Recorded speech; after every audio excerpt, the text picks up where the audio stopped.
Hi guys, welcome back to my YouTube channel. My name is Seun Salami, as you may already know. So today I'm talking about marriage, and what I want to talk about today was prompted by a story I heard. It's also about third parties and what they can do to a marriage, right?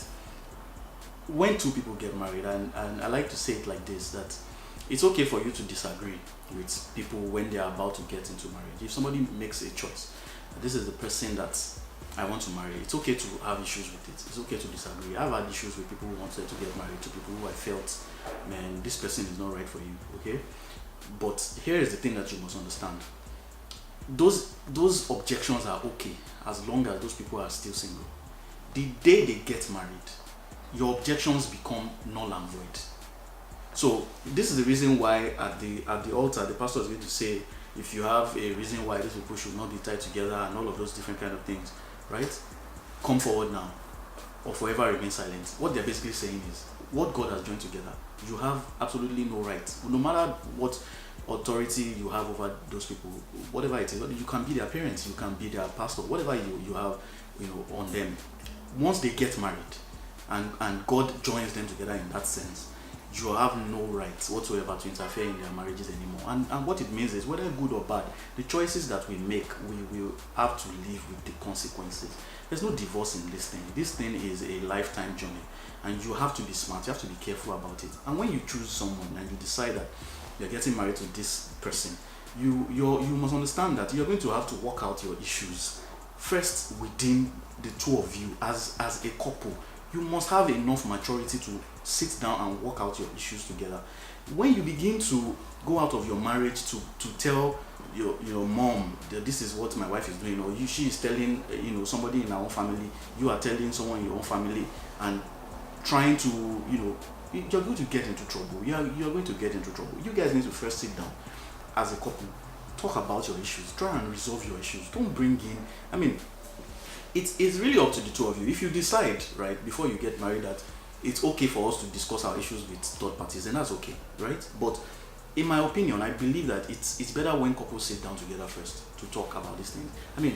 It's okay for you to have a mentor. It's very necessary as a couple to have a couple that you look up to, older couple that you respect and you look up to, and they have to be people of integrity, people that you can see the values in their own marriage as well. You can see God in their home, right? And that's absolutely okay. But it's not even everything that happens in your home that you go and discuss. It's when you have major things to talk about. You have questions to ask them and things like that. It's not something happens, my wife did this, my wife did not do that, and all of that, and every little thing you're taking it to them. After a while, it's going to diffuse the union that you guys have, the trust in your marriage, and all of those different things are going to start fading away. You must be able to first sit down and critically assess the situation yourselves. You look yourselves in the eye and talk about the issues that you're facing. Talk about the things that this is what you're doing I don't like. This is what you're doing. It's when that fails, when that doesn't work, that's when you can go to your mentor and say, oh, this is what I'm going through in my marriage. How did you resolve this in your own instance? But you must have first discussed it with your spouse first. And don't now send that person to her and say, oh, go and tell her that this is what you are the person in the marriage, right? And no matter how much you report something that has happened in your marriage, you can't. Number one, you will not present the true accurate picture, because it's going to be a one-sided story. You're not going to be able to present your partner's side of the story as accurately as your partner will present it. Okay, and then the person is not going to understand it the way it's supposed to, the actual way that the situation is. That person can't understand it that way, and they would interpret it based on their own understanding of it.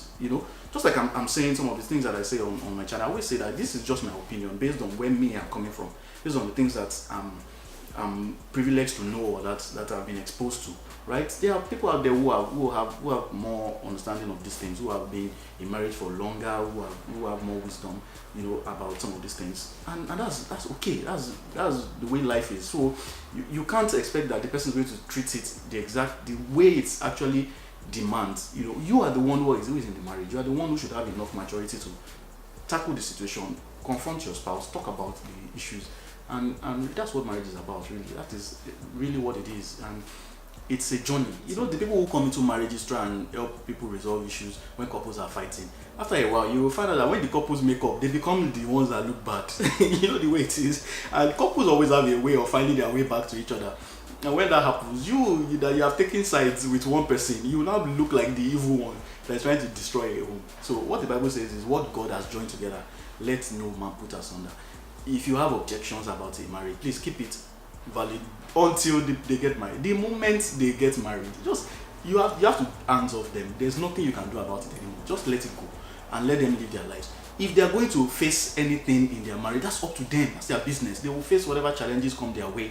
They will resolve it if it's okay to resolve. If it's not okay, they will face the consequences of their choice, and that ends it. But you cannot interrupt or interfere, rather, in a marriage that has already been done. You know, you can't come and answer saying, oh, this marriage will not work. This marriage is over my dead body. Then it probably will be over your dead body. So I hope with these 2 points of mine, I've been able to convince you and not to confuse you. Like, you should not allow a third party into your marriage. You know, marriage is a sacred union between 2 people, and it should be treated as such. Thank you for watching the video. If you like it, hit the like button. If you do, and subscribe to the channel if you've not done so that you'll know when I have a new video out. I usually have new videos out on Fridays at 9 p.m.